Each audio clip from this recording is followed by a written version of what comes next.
ನಮಸ್ಕಾರ ವೀಕ್ಷಕರೇ, ನಾನು ನಿಮ್ಮ ಗಿರಿಧರ್ ಭಟ್. ನೋಡಿ, ಶತ್ರುಗಳಿಗೆ ಹೆದರಬೇಕಾಗಿಲ್ಲ. ಅವ್ರ ಮನೆಯಲ್ಲೇನು ನೀವು ತಿಂದಿಲ್ಲ, ಅಥವಾ ಅವರಿಂದ ನೀವೇನೋ ನಿಮ್ಮ ಜೀವನನ ಉದ್ಧಾರ ಮಾಡಿಕೊಂಡಿಲ್ಲ. ಅವರ ಹಂಬಲದಲ್ಲಿ ನೀವು ಬದುಕನ್ನು ಸಾಗಿಸ್ತಾ ಇಲ್ಲ. ನೀವು ನಿಮ್ಮ ಶ್ರಮದಲ್ಲಿ ಜೀವನ ಮಾಡ್ತಾ ಇದ್ದೀರಾ, ನಿಮ್ಮ ಕಷ್ಟದಲ್ಲಿ ನೀವು ಬದುಕನ್ನು ಸಾಗಿಸ್ತಾ ಇದ್ದೀರಾ, ನಿಮ್ಮ ಮನೆಯಲ್ಲಿ ನೀವು ಅನ್ನ ತಿಂದು ಬೆಳೀತಾ ಇದ್ದೀರಾ. ಇನ್ನೊಬ್ಬರಿಗೆ ಹೆದರ್ಕೊಂಡು ಜೀವನ ಮಾಡುವಂಥದ್ದು ಅರ್ಥನೇ ಅಲ್ಲ ಅದು. ಕೆಲವೊಮ್ಮೆ ಏನಾಗುತ್ತೆ, ಇಂಥ ದರಿದ್ರಗಳು ಎಲ್ಲ ರೀತಿಯಲ್ಲಿ ನಿಮಗೆ ಭಯಗ್ರಸ್ತರನ್ನಾಗಿ ಮಾಡ್ತಾ ಇರ್ತಾರೆ. ಸುಖ ಸುಮ್ಮನೆ ನೀವು ಇರುವಂಥ ಜಾಗದಲ್ಲಿ ನಿಮ್ಮನ್ನು ಕೆರಳಿಸ್ತಾರೆ. ಬೇಕಂತಲೇ ನಿಮ್ಮನ್ನು ಏನಾದರೂ ಒಂದು ರೀತಿಯಲ್ಲಿ ಸಮಸ್ಯೆ ಮಾಡಬೇಕಂತಲೇ ಕಾಯ್ತಾ ಇರ್ತಾರೆ. ಅಥವಾ ನೀವಾಗಿ ನೀವು ಅವ್ರ ಹತ್ರ ಜಗಳಕ್ಕೆ ಹೋಗಬೇಕು. ಅವ್ರ ತಪ್ಪನ್ನು ಯಾವುದೇ ರೀತಿಯಲ್ಲಿ ಸ್ಪಷ್ಟಪಡಿಸ್ಬಾರ್ದು, ಅಂದರೆ ಬರಬಾರ್ದು ಅವ್ರ ತಪ್ಪು. ಆ ರೀತಿಯಲ್ಲಿ ನಿಮ್ಮನ್ನು ಕೆರಳಿಸಿ ಮುಂದಕ್ಕೆ ತೊಗೊಂಡೋಗಿ ಕೊನೆಗೊಮ್ಮೆ ನಿಮ್ಮ ಮೇಲೆ ಪ್ರಹಾರನೋ ಅಥವಾ ಯಾವುದಾದ್ರೂ ಒಂದು ರೀತಿಯಲ್ಲಿ ನಿಮ್ಗೆ ಅವಮಾನ ಮಾಡಬೇಕನ್ನೋ ದುರುದ್ದೇಶದಲ್ಲೇ ಕುಂತಿರ್ತಾರೆ. ಇಂತಹ ಶತ್ರುಗಳು ಇರ್ತಾರೆ. ಇವರಿಗೆ ಎಷ್ಟೇ ಮಾಡಿದ್ರು, ಎಷ್ಟೇ ತಿಂದ್ರೂ ತಿಂದಿದ್ದು ಕರಗದೇ ಇಲ್ಲ, ಅರಗದೇ ಇಲ್ಲ. ದುರಹಂಕಾರ, ಸೊಕ್ಕು, ಅಥವಾ ಏನಂತಂದರೆ ಈ ದಪ್ಪ ಚರ್ಮದವರು ಅಂತ ಹೇಳ್ತೀವಿ ನಾವು. ಅಂದರೆ ದುರಹಂಕಾರದ ಮನಸ್ಥಿತಿಯ ಭಾವನೆಯಿಂದ ಇವರು ಇರ್ತಾರೆ. ಬಹಳಷ್ಟು ಜನ ಅಂದರೆ ಬಹಳಷ್ಟು ಜನ ಹೆದರ್ಕೊಂಡು, ಅಥವಾ ಅವರು ಯಾವುದಾದ್ರೂ ಒಂದು ರೀತಿಯಲ್ಲಿ ಸಮಸ್ಯೆ ಮಾಡ್ತಾಯಿದ್ರು ಕೂಡ ಏನೂ ಅರ್ಥ ಆಗೋದಿಲ್ಲ, ಯಾವುದೂ ಜ್ಞಾನಕ್ಕೆ ಬರೋದಿಲ್ಲ, ಯಾವ ವಿಷಯನೂ ನೀವು ತಿಳ್ಕೊಳೋವಂಥ ಮಟ್ಟಕ್ಕೆ ಹೋಗೋದಿಲ್ಲ. ಭಯಗ್ರಸ್ತದಲ್ಲೇ ವಾತಾವರಣ, ಅಥವಾ ಅದೇ ಒಂದು ರೀತಿಯಲ್ಲಿ ಜೀವನ ಮಾಡ್ತಾ ಇರ್ತಾರೆ. ಅಯ್ಯೋ ಏನಾರ ಅಂದ್ಕೊಂಬಿಟ್ರೆ, ಅಯ್ಯೋ ಏನಾರ ಮಾಡಿಬಿಟ್ರೆ, ಅಥವಾ ಅವನೇನಾದರೂ ತೊಂದರೆ ಮಾಡ್ತಾನೆ, ನಮ್ಮ ಮಕ್ಕಳಿಗೆ ಏನಾದ್ರು ಸಮಸ್ಯೆ ಮಾಡಿಬಿಡ್ತಾನೆ, ಅಥವಾ ಮನೆಯವ್ರ ಮೇಲೆ ಅವ್ರಿಗೆಲ್ಲ ಜಾಸ್ತಿ ಜನ ಪರಿಚಯ ಇದ್ದಾರೆ, ಎಲ್ರಿಗೂ ಹೇಳ್ಬಿಟ್ಟು ಅವಮಾನ ಮಾಡ್ತಾನೆ, ಅಥವಾ ಬೇರೆ ರೀತಿಯಲ್ಲಿ ಏನಾದರೂ ಒಂದು ಸೈಡ್ ತಿರ್ಸ್ಕೊತಾನೆ, ಕಣ್ಣಿಗೆ ಹಿಡ್ಕೊತಾನೆ. ಕಣ್ಣಿಗೆ ಬರ್ತೀವಿ, ಬೇಡ ಬೇಡ ಬೇಡ ಅಂಥೇಳಿ ಹೆದರ್ಕೊಂಡು ಅವನೇನೇನು ಮಾಡ್ತಾ ಇರ್ತಾನೆ, ಏನೇನು ಕಷ್ಟ ಕೊಡ್ತಾ ಇರ್ತಾನೆ, ಏನೇನು ದರಿದ್ರವಾಗಿ ನಿಮ್ಮನ್ನು ಹೀನಾಮಾನವಾಗಿ ನೋಡ್ತಾ ಇರ್ತಾನೆ, ಅದೆಲ್ಲವನ್ನು ಸಹಿಸ್ಕೊಂಡು ಬರ್ತಾ ಇರ್ತಾನೆ. ಆಯಿತು, ನಿಮ್ಮ ಕಾಲದಲ್ಲಿ ಏನೋ ನಡೆಯುತ್ತೆ ವಿಚಾರ, ಅದು ನಿಮ್ಮ ಮಕ್ಕಳು ಅನುಭವಿಸ್ಬೇಕಾ?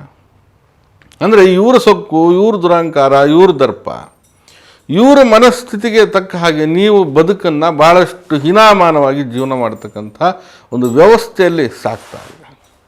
ಅಂತಹ ಬಾಳಲ್ಲಿ ಒಂದು ರೀತಿಯಲ್ಲಿ ನಿಮಗೆ ಭಯದಲ್ಲೇ ಬದುಕ್ತಾ ಇದ್ದೀರಾ, ಹೆದರಿಕೆಯಲ್ಲೇ ಸಾಕ್ತಾ ಇದ್ದೀರಾ.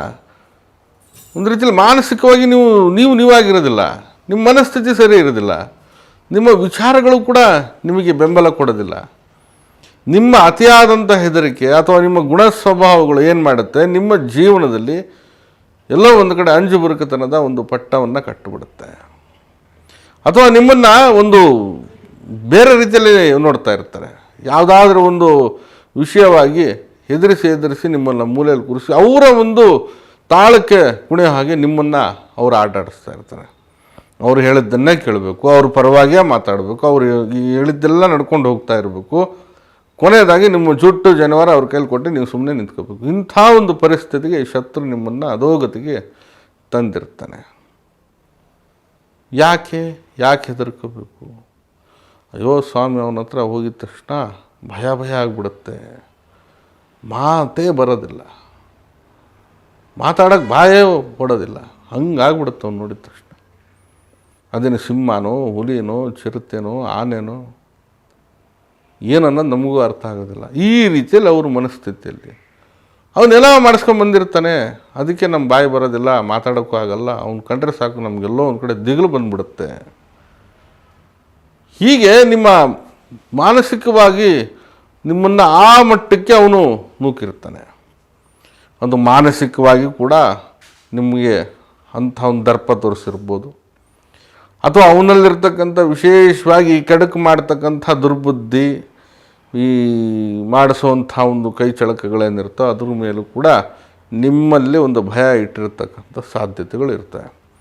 ಹೀಗೆ ಇಂಥ ವ್ಯಕ್ತಿಗಳು ನಿಮ್ಮ ಮುಂದೆ ಕೆಮ್ಮಬಾರ್ದು. ನಿಮಗೆ ಇವರಿಂದ ಆಗ್ತಾ ಇರತಕ್ಕಂಥ ಒಂದು ಪೀಡನೆ ಅಥವಾ ಕಷ್ಟ ಇವೆಲ್ಲವೂ ಕೂಡ ದೂರಾಗಿ ಅವ್ರಿಗೆ ನೀವು ಹೆದರಬೇಕಿಲ್ಲ. ನಿಮ್ಮನ್ನು ಕಂಡ್ರೆ ಅವನು ಹೆದರ್ಕೊಂಡು ಹೋಗಬೇಕು. ಆ ಒಂದು ಮಟ್ಟಿಗೆ ನಿಮ್ಮ ಜೀವನನ ನೀವು ಚೆನ್ನಾಗಿ ಮಾಡಬೇಕು. ಅಥವಾ ನೀವು ಹೆದರ್ಕೊಂಡು ಬಾಳುವಂಥ ಒಂದು ಪರಿಸ್ಥಿತಿ ಬರಬಾರ್ದು. ಬಹಳ ಸಂತೋಷವಾಗಿ, ಬಹಳ ಒಂದು ಲವಲವಿಕೆ, ಚೈತನ್ಯ, ಒಂದು ಸ್ಥಿರತೆ, ಸ್ಥಿಮತತೆ ಎಲ್ಲವನ್ನು ಇಟ್ಕೊಂಡು ಬದುಕನ್ನು ಆಹ್ಲಾದಕರವಾಗಿ ಆನಂದ ಮಾಡಿಕೊಂಡು ಬದುಕನ್ನು ಸಾಗಿಸ್ಬೇಕಾಗಿರ್ತಕ್ಕಂಥದ್ದು ನಿಮ್ಮ ಧರ್ಮ, ನಿಮ್ಮ ಕರ್ಮ. ಅದು ಯಾರಿಗೋ ಎದುರಿ ಎಲ್ಲೋ ಒಂದು ಕಡೆ ಮುಖ ಮುಚ್ಕೊಂಡು ತಿರುಗಾಡೋದು, ಅಥವಾ ಹೆದರ್ಕೊಂಡು ಮನೇಲಿ ಕೂತ್ಕೊಳೋದು, ಅಥವಾ ಅವನೇನೇ ಅಟ್ಟಹಾಸ ದುರಹಂಕಾರ ಮಾಡಿದ್ರೂ ಕೂಡ ಅವನಿಗೆ ಹುಜೂರ್ ಅಂತ ಹೇಳ್ಕೊಂಡು ತಿರುಗಾಡೋದು ನಿಮ್ಮ ಮುಟ್ಟಾಳ್ತನ ಆಗುತ್ತೆ, ಅಥವಾ ಗುಲಾಮಿತನದ ಸಂಕೇತಗಳಾಗ್ತವೆ. ಹಾಗಾಗಿ ಹೆದರಬೇಡಿ, ಭಯಪಡಬೇಡಿ, ಅಂಜಬೇಡಿ, ಸ್ವಲ್ಪ ಮನಸ್ಸನ್ನು ಧೈರ್ಯವಾಗಿ ತೆಗೆದುಕೊಳ್ಳಿ. ಇಷ್ಟು ಮಾತ್ರ ಹೇಳ್ಬೋದು. ತಂತ್ರ ಪರಿಹಾರಕ್ಕೆ ಬರೋದಾದರೆ ನೋಡಿ, ನೀವು ಒಂದು ಚೌಕಾಕಾರದ ಕಲಮನ್ನು ಹಾಕ್ಕೊಳ್ಳಿ. ಮೇಲ್ಭಾಗದಲ್ಲಿ 8 8 8 8 4 ಸಲ ಬರೀರಿ. ಮೇಲ್ಭಾಗದಲ್ಲಿ 8, ಮಧ್ಯದಲ್ಲಿ 8, ಮತ್ತು ಕೆಳಭಾಗದಲ್ಲಿ 8 8 8 8 4 ಕಲಂ.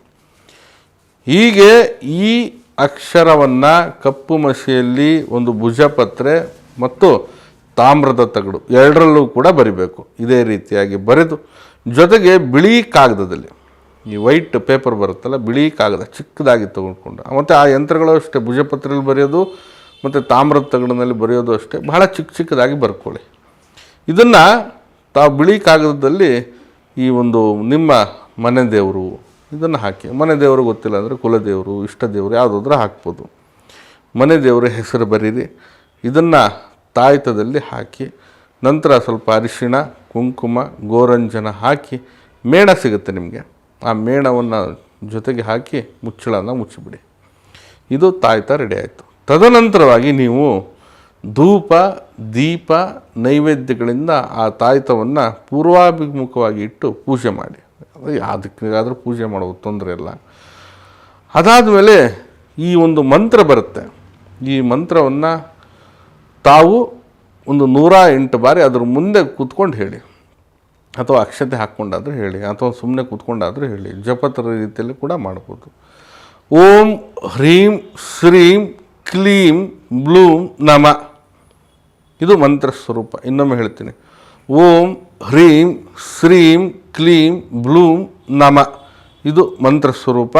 ಇದನ್ನು ತಾವು ಏನು ಧೂಪ, ದೀಪ, ನೈವೇದ್ಯಗಳಿಂದ ಪೂಜೆ ಮಾಡಿ ಭಕ್ತಿಯಿಂದ 108 ಬಾರಿ ಮನನ ಮಾಡಿ, ತದನಂತರವಾಗಿ ಆ ತಾಯ್ತವನ್ನು ಕಪ್ಪನೋ ಅಥವಾ ಕೇಸರಿನೋ ಕೆಂಪುದೋ ಯಾವುದಾದ್ರೂ ಒಂದು ದಾರದಲ್ಲಿ ಕೊರಳಿಗೆ ಕಟ್ಕೊಳ್ಳಿ. ಖಂಡಿತ ಶತ್ರು ನಿಮ್ಮನ್ನು ನೋಡಿ ಹೆದರ್ತಾನೆ ಹೊರತು ನೀವು ಶತ್ರುಗಳಿಗೆ ನೋಡಿ ಹೆದರಬೇಕಿಲ್ಲ. ಅಂಥ ಒಂದು ಪರಿಹಾರ ಸ್ವರೂಪವಾಗಿರ್ತಕ್ಕಂಥ ತಾಯ್ತ ಇದು. ಇದನ್ನು ಮಾಡಿ. ಇದನ್ನು ನೀವು ಅಮಾವಾಸ್ಯೆ ಅಥವಾ ಹುಣ್ಣಿಮೆ ದಿನ ತಯಾರಿ ಮಾಡ್ಕೊಂಡು ತಾವು ಕಟ್ಕೊಳ್ಬೋದು. ಎಂಥದ್ದೇ ತೊಂದರೆ ಇರಲಿ, ಶತ್ರು ಕಾಡಾಟ, ಕಿರಿಕಿರಿ, ದೋಷಾದಿಗಳಿಂದ ತಾವು ಹೊರಗಡೆ ಬಂದು ಜೀವನನ ಸ್ವಚ್ಛಂದವಾಗಿ ಮಾಡಿ ಶುಭವಾಗಲಿ. ನಾನು ನಿಮ್ಮ ಗಿರಿಧರ್ ಭಟ್. ನಮ್ಮ ಕಚೇರಿ ಅಥವಾ ಮನೆ ಬಂದು ಜ್ಞಾನಭಾರತಿ ಯೂನಿವರ್ಸಿಟಿ ಕ್ವಾರ್ಟರ್ಸ್ ಸರ್ಕಲ್ ಬೆಂಗಳೂರಲ್ಲಿದೆ. ಬರೋರು ಮೊದಲೇ ಸಮಯವನ್ನು ನಿಗದಿಪಡಿಸ್ಕೊಂಡು ಬನ್ನಿ. ಬರಲಿಕ್ಕೆ ಸಾಧ್ಯ ಆಗಿಲ್ವಾ, ತಾವು ಈ ಕೆಳಗಡೆ ಕಾಣ್ತಾ ಇರತಕ್ಕಂಥ ನಂಬರಿಗೆ ಕರೆ ಮಾಡಿ ಮುಕ್ತವಾಗಿ ಸಮಾಲೋಚನೆ ಕೂಡ ಮಾಡ್ಬೋದು. ಶುಭವಾಗಲಿ. ನಮಸ್ಕಾರ.